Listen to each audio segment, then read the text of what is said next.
पंडित नारायण त्याग और तितिक्षा विश्वस्तर में पहुंचाइबा आह्वान। स्वाधीनता संग्रामी पंडित नारायण 110तम जयंती समारोह पालित है। स्वाधीनता संग्राम में स्वाधीनता संग्रामी कवि गौरव पंडित नारायण मिश्र त्याग और तितिक्षा विश्वस्तर में पहुंचाइबा सह तांको आदर्श प्रति युवा मानस को आह्वान करने लगी पूर्वतन मंत्री प्रसाद हरिचंदन आह्वान देइछंती। खोर्धा स्थित जयराजगुरु टाउन हॉल परिसर में आयोजित स्वाधीनता संग्रामी पंडित नारायण मिश्र 110तम जयंती समारोह में मुख्य अतिथि रूपे जोगदे पूर्वतन मंत्री श्री हरिचंदन पंडित मिश्र लवणा सत्याग्रह आरंभ कर असहयोग आंदोलन चली संपृक्ति संपर्क में आलोकपात करते। मुख्य वक्ता रूपे अखिल चक्र ओडिशार संपादक हरेकृष्ण पंडा पंडित मिश्र जाजपुर जिलार बरिश आश्रम रही किभली स्वाधीनता संग्राम में सामिल होगा लगी बानर सेना गठन करथिले से अवसर में से आलोकपात करथिले। विशिष्ट शिक्षाविद डॉक्टर निरंजन महांती सभापतित्व में आयोजित यह समारोह में आरंभ में विवेकानंद ग्रुप अध्यक्ष तथा संग्रामी नारायण स्मृति संसदर संपादक डॉक्टर धीरेन्द्र नंद प्रारंभिक सूचना देवा सह पंडित मिश्र सठीगर स्वाधीनता संग्राम में सैनिक सदन और पुनरुद्धार प्रति सरकार यत्नवान होगा परामर्श देते। कौन जो कार्यक्रम आज होचे से विषय आप कौन कहे? स्वाधीनता संग्राम बहुत भल केते वर्ष ये आम बाजपुर सियाले जिनसटा भी स्वाधीनता संग्राम मान एमती आहरी उत्तर उन्नति को परिवार मैंने आगे आसमस्त या भर मोटे बार्ता देवाक चाहूँगी कि समस्ते वृक्षारोपण कर परिवेश माने ये कर ना समस्ते ये गछ लगाते प्रति माने युवक युवती परिवार समस्त ही कौन आमर स्वाधीनता संग्रामी जन्म दिन में समस्ते गछ लगाते मद को बारण कर। जो पंडित नारायण मिश्र जो शतावार्षिक 110तम पालन है या ऊपर आप कौन कहे कौन शिक्षा पाइबा?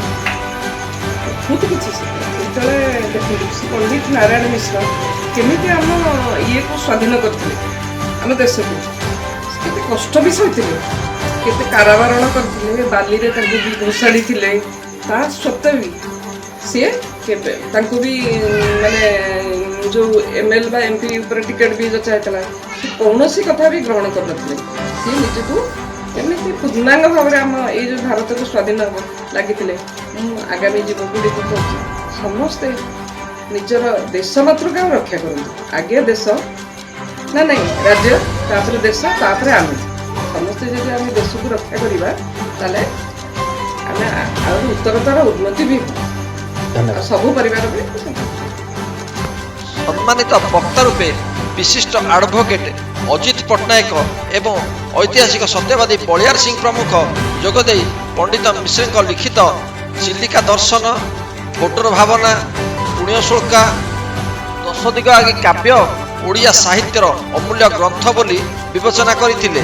सम्मानित अतिथि रूपे इन्नर हुइली क्लब सभानेत्री डॉक्टर मिनता महांती कैपिटल आईन महाविद्यालय पूर्वतन अध्यक्ष डॉक्टर वृंदावन पंडा प्रमुख जोगदे बाजपुर माटी पुण्यात्मा मिश्र रुधिबंत होइछि बोली कहिथिले।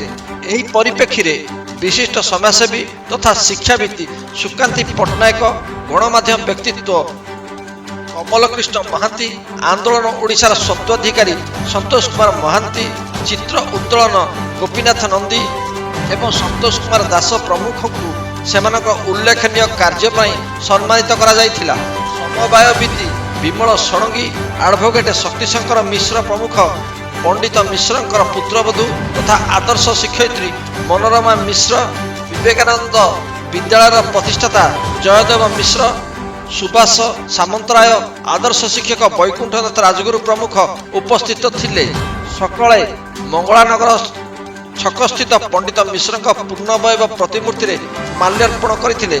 शेषरे कार्मेल इंग्राजी विद्यालय छात्र सौभव मिश्र सभापतित्व करथिले। खोर्धारू आंदोलन ओडिशा ब्यूरो रिपोर्ट।